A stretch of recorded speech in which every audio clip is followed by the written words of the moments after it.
kami dari kelompok 4, kami akan mempresentasikan hasil dari diskusi kelompok kami yang berjudul budgeting.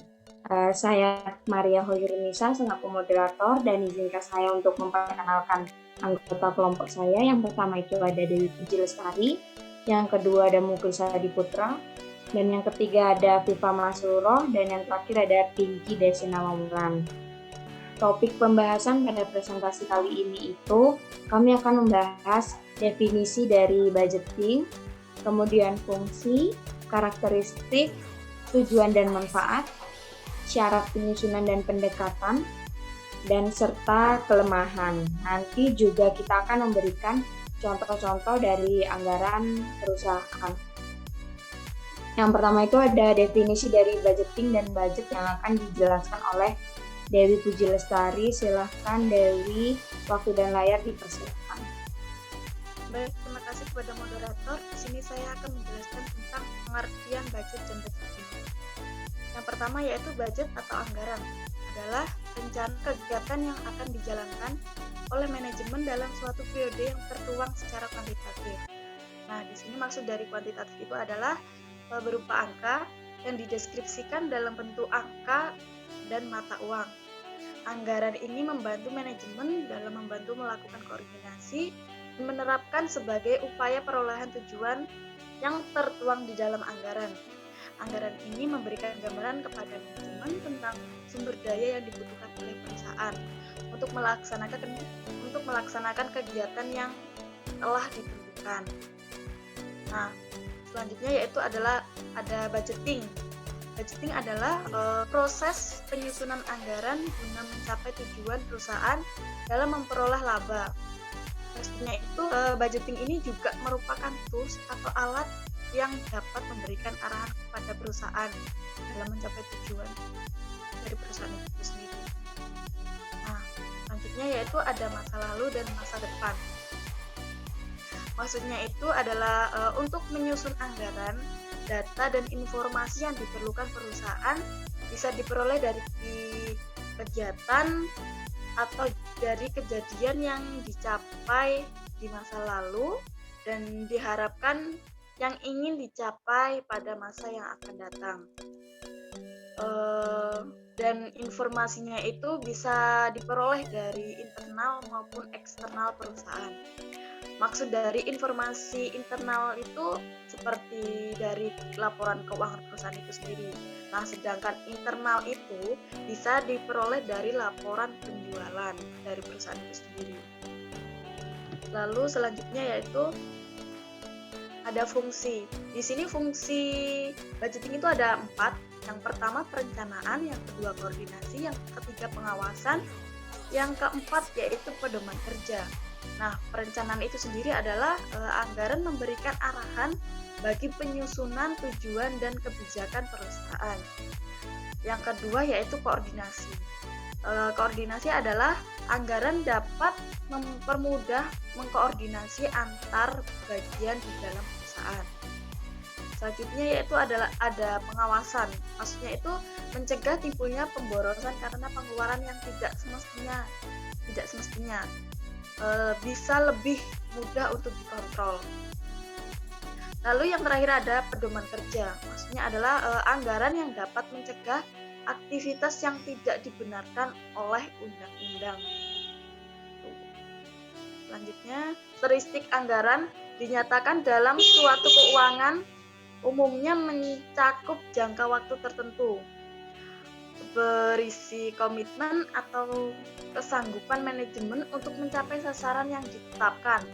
Lalu, usulan anggaran itu ditelaah dan disetujui oleh pihak yang berwenang lebih tinggi. Yang terakhir yaitu ada sekali disusun. Maksudnya itu anggaran yang hanya dapat diubah dalam kondisi tertentu. Selanjutnya saya kembalikan ke moderator. Baik, terima kasih Dewi. Selanjutnya di sini ada tujuan anggaran yang akan dijelaskan oleh saya sendiri. Tujuan anggaran itu ada 3. Yang pertama menyatakan harapan, yang kedua rencana rinci, dan yang terakhir itu sebagai alat ukur kinerja. Maksudnya menyatakan harapan itu harapan perusahaan itu dapat dikomunikasikan melalui anggaran, sehingga perusahaan bisa meminimalisasi kerancuan dan memberikan arah yang jelas terhadap apa yang akan atau ingin dicapai oleh pihak manajemen atau perusahaan. Rinci, penyusunan anggaran itu dapat memfasilitasi informasi terkait rencana terinci dari perusahaan mengenai kegiatan dengan maksud memberikan pengarahan yang jelas bagi perusahaan itu agar dapat mencapai suatu tujuan dari perusahaan. Dan yang terakhir itu sebagai alat ukur kinerja. Nah, alat ukur kinerja ini dapat dilihat dari anggaran yang sudah dimiliki oleh perusahaan karena anggaran itu sebagai salah satu acuan dalam evaluasi kinerja dari perusahaan. Dan selanjutnya ada manfaat dari anggaran. Manfaat dari anggaran itu ada 4. Yang pertama itu memaksa manajer melakukan perencanaan. Nah, anggaran ini tuh memaksa para manajer atau manajemen untuk merencanakan masa depan dari perusahaan. Dan yang kedua itu ada menyediakan informasi yang dapat digunakan untuk memperbaiki pengambilan keputusan. Nah, anggaran itu memperbaiki pengambilan keputusan dari manajemen. Dan yang ketiga itu menyediakan standar evaluasi kinerja. Nah, anggaran itu memberikan standar yang dapat mengendalikan kinerja dari perusahaan dan dapat memotivasi para karyawan dari perusahaan. Dan yang terakhir itu ada memperbaiki komunikasi dan koordinasi.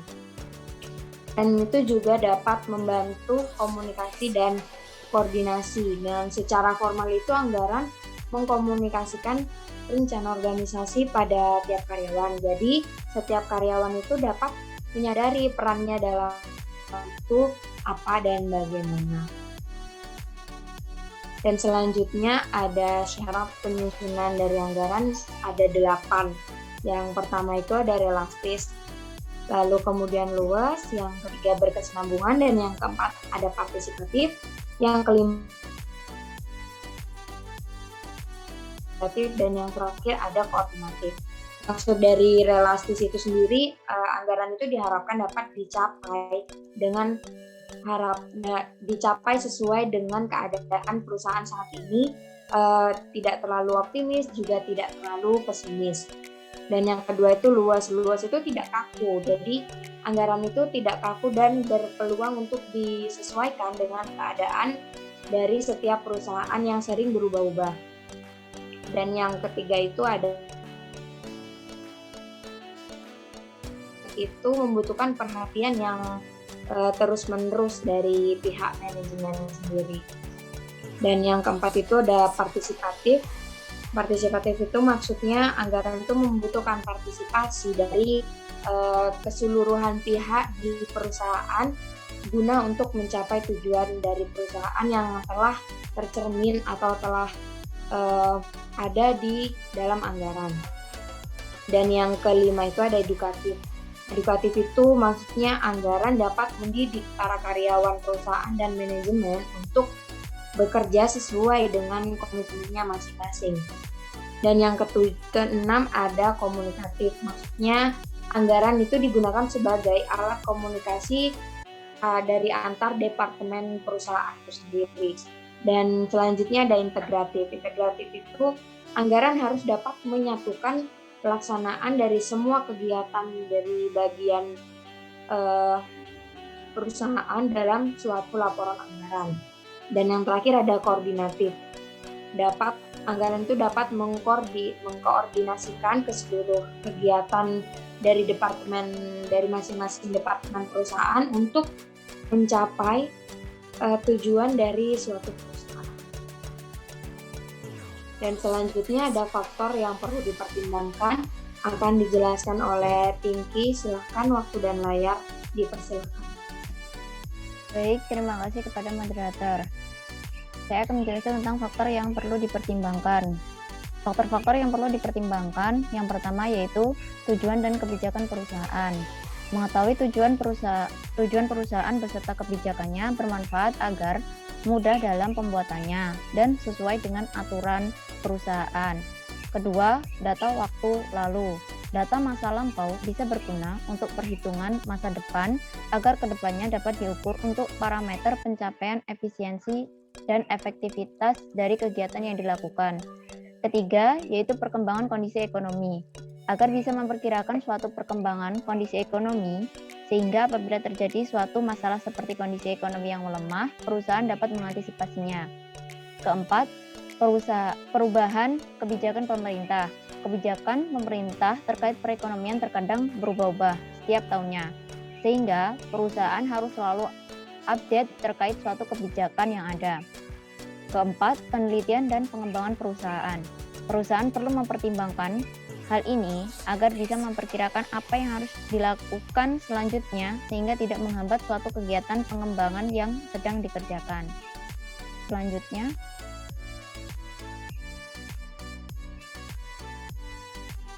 pendekatan dalam anggaran. Pendekatan dalam menyusun anggaran ini ada pendekatan top down dan pendekatan bottom up. Pendekatan top down ini disusun dengan tidak menggunakan partisipasi para karyawannya sehingga langsung dari manajernya. Sifatnya subjektif, cenderung mengabaikan kompleksitas pada karyawan, atasan tidak memperlakukan target sesuai dengan kapasitas karyawan, sehingga menyebabkan demotivasi, terketekan, membatasi kreativitas karyawan, lebih menekankan hasil dibandingkan proses. Sedangkan yang pendekatan bottom up atau anggaran partisipatif, yaitu mensyaratkan partisipasi karyawan, kebalikan dari pendekatan top down, sehingga menyebabkan budgetary slack, yaitu perilaku estimasi yang tidak mencerminkan kapasitas yang dimiliki. Contohnya, pembuatan anggaran penjualan dibuat target di bawah kemampuan. Selanjutnya,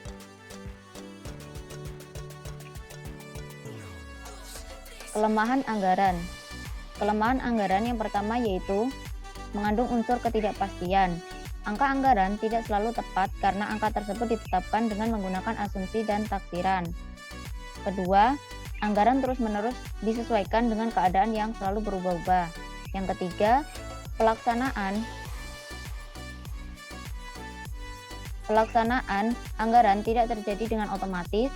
Oleh sebab itu diperlukan partisipasi dari semua pihak untuk terrealisasinya anggaran yang telah direncanakan. Yang keempat, penganggaran tidak menghilangkan kebutuhan akan pertimbangan manajemen. Jadi, anggaran berfungsi sebagai alat bantu manajemen dalam tugasnya, bukan untuk menggantikan kebijakan atau peranan suatu manajemen. Terima kasih dari saya dan saya kembalikan ke moderator. Baik, terima kasih Pinky. Selanjutnya ada anggaran induk yang akan dijelaskan oleh Muklis Adiputra. Silakan Muklis, waktu dan layar dipersilakan. Baik, terima kasih. Mengenai anggaran induk. Nah, anggaran induk di sini adalah rencana keuangan komprehensif bagi organisasi secara keseluruhan. Anggaran induk di sini mempunyai dua komponen utama. Yang pertama yaitu anggaran operasional dan yang kedua yaitu anggaran keuangan. Di mana anggaran operasional di sini menggambarkan aktivitas yang menghasilkan pendapatan dari suatu perusahaan baik dari segi penjualan, produksi, dan persediaan barang jadi. Hasil akhir dari anggaran operasional adalah formulir atau laporan laba rugi yang dianggarkan, yang mana anggaran operasional ini terdiri atas perkiraan laporan laba rugi yang disertai dengan laporan pendukung seperti anggaran penjualan, anggaran produksi,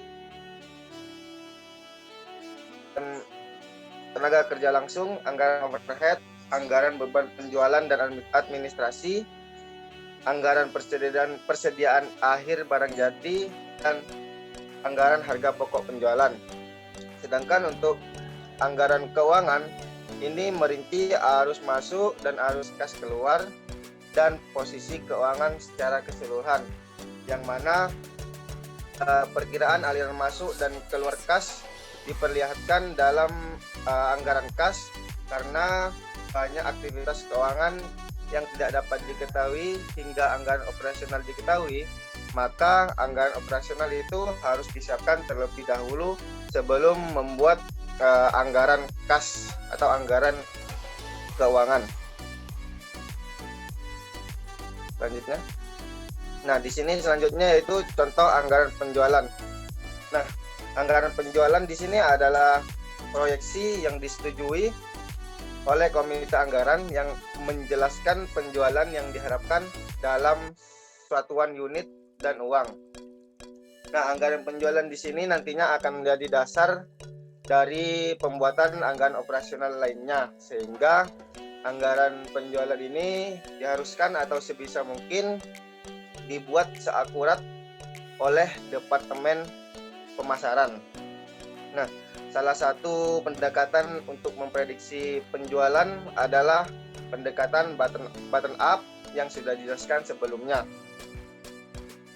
Nah, ini adalah contoh anggaran penjualan dari Texas Rec pada tahun 2018 yang diasumsikan hanya mempunyai satu produk.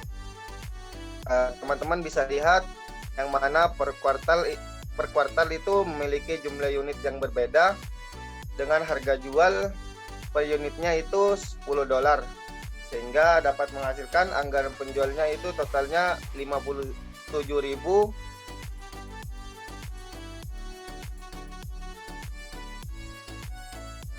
Selanjutnya ada anggaran produksi.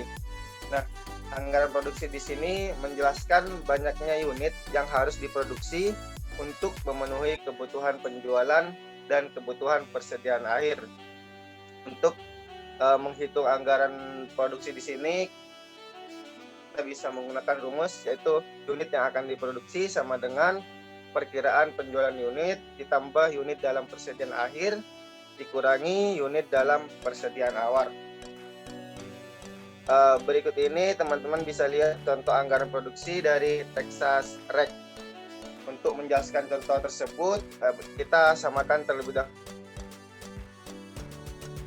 Dalam perusahaan itu mempunyai kebijakan mensyaratkan 20% penjualan kuartal berikutnya yang tersedia di persediaan akhir, dan dengan persediaan awalnya itu 180. Maka kita bisa lihat itu penjualan itu mengambil dari slide sebelumnya dari anggaran penjualan, dan untuk mencari persediaan akhir yang diinginkan itu teman-teman bisa lihat bisa menggunakan 1.200 itu dikali dengan 20%, sehingga bisa diperoleh itu 240, sehingga nanti akan ditemukan jumlah kebutuhan 180, dan akhirnya kita akan menemukan unit yang diproduksi.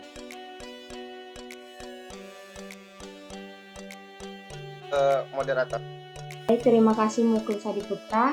Selanjutnya ada contoh anggaran tenaga kerja langsung yang akan dijelaskan oleh Afifah Masruro. Silakan Afifah, waktu dan layar dipersilakan. Terima kasih atas kesempatannya. Di sini saya akan menjelaskan contoh anggaran tenaga kerja langsung. Nah, anggaran tenaga kerja langsung ini menunjukkan bahwa jumlah jam tenaga kerja yang dibutuhkan dan biaya terkait yang berhubungan dengan jumlah unit dalam anggaran produksi. Jadi, anggaran TKL langsung ini ditentukan oleh hubungan antara tenaga kerja dan output. Dengan contoh berikut ini, kita asumsikan bahwa jika memproduksi 100 kaos membutuhkan 12 jam TKL, maka waktu TKL per kaos adalah 0,12 jam. Nah, mari kita lihat anggaran TKL Texas Rec dengan unit produksi yang diambil dari anggaran produksi sebelumnya dikalikan dengan jam TKL per unit sehingga menghasilkan jumlah jam yang dibutuhkan. Selanjutnya, dikalikan dengan upah per jam sebesar $10 sehingga ditemukan biaya TKL tersebut. Next. Baik, saya akan menjelaskan tentang menggunakan anggaran untuk evaluasi kerja. Yang pertama adalah anggaran statis. Nah, anggaran statis ini adalah anggaran untuk tingkat aktivitas tertentu sehingga anggaran statis tidak terlalu berguna untuk menyiapkan laporan kinerja.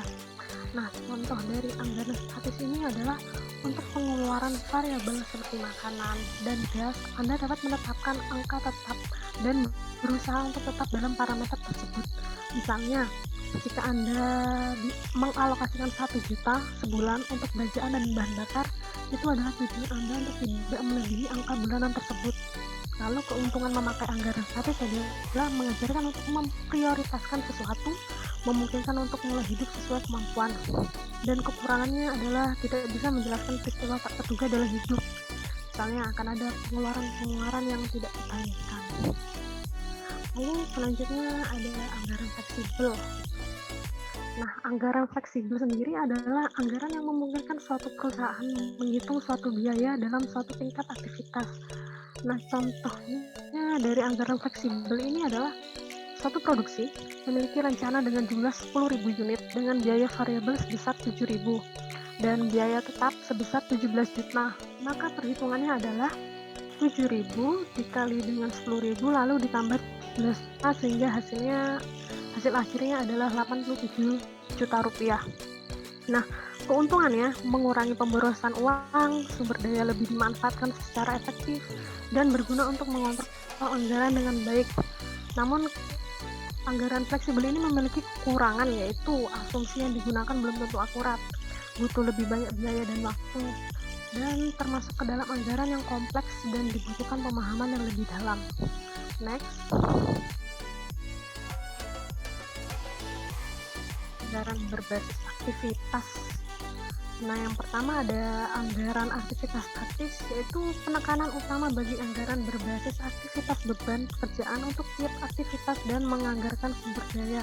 Jadi maksudnya, sistem penganggaran pada tingkat aktivitas dapat jadi pendekatan yang berguna untuk mendukung manajemen perbaikan dan proses yang berkelanjutan. Pendekatan anggaran berdasarkan aktivitas dapat digunakan untuk menekankan penurunan biaya melalui peniadaan aktivitas yang tidak berguna dan untuk memperbaiki. Jadi untuk membangun suatu anggaran berdasarkan aktivitas memerlukan 3 langkah. Yang pertama adalah aktivitas dalam organisasi harus diidentifikasi, lalu permintaan output aktivitas untuk memproduksi tingkat aktivitas ini harus dinilai. Dan selanjutnya ada anggaran fleksibel aktivitas. Nah, anggaran ini bisa diprediksi biaya aktivitas nantinya jika terdapat perubahan output aktivitas. Di aktivitas yang sejalan dengan perubahan output aktivitas memungkinkan para manajer untuk lebih berhati-hati dalam merencanakan dan mengawasi peningkatan aktivitas. Hal ini juga meningkatkan kemampuan untuk mengelola aktivitas. Saya kembalikan ke moderator. Baik, terima kasih Afifah. Sekian presentasi dari kelompok kami. Kurang lebihnya mohon maaf. Dan jika ada pertanyaan bisa nanti kita diskusikan bersama di pertemuan selanjutnya pada hari Rabu. Terima kasih. Wassalamualaikum warahmatullahi wabarakatuh.